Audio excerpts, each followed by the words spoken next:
I have just chaired a meeting of the Cabinet where we agreed that the government should call a general election to be held on the 8th of June. Theresa May has just called a general election for the 8th of June.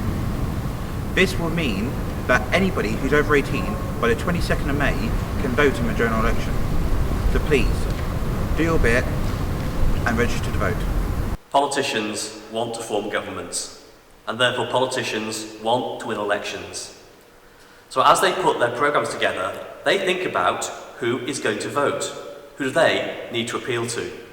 And their assumption is that people in my generation vote in large numbers, and that people in your generation don't vote in large numbers. So prove them wrong. Register to vote. It's easy, it's online. The quickest and easiest way to register to vote is to go to www.gov.uk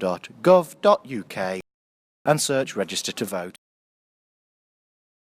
It only takes 5 minutes to register to vote, and all you need is a form of identification, and it's easy as that. Because most elections, and I do think this one in particular, is going to have a huge effect on the future of the country for the next decade or few.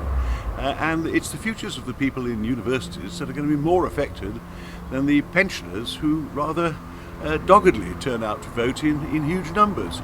And so if people have an interest, and they must have an interest in how the government of the country is conducted, it's going to have a huge effect on their lives and their prospects.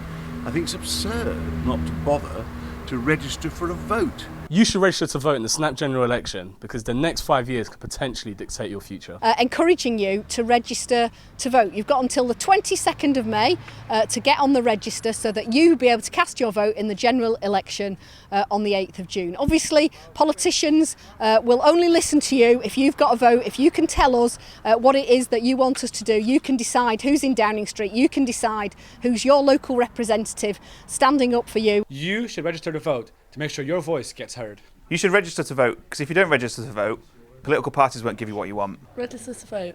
Make sure you have a say in your future and register to vote by the 22nd of May. Message out to all you students out there to say, please vote in the general election. Really important you vote. It's the country's future at stake. I think you should register to vote because the decision made by the government affects young people, and as young people, we need to make sure we're part of that decision. So please, register to vote. So make sure your voice gets heard, make sure your generation doesn't let my generation have it all its own way. Register to vote and then vote on June the 8th.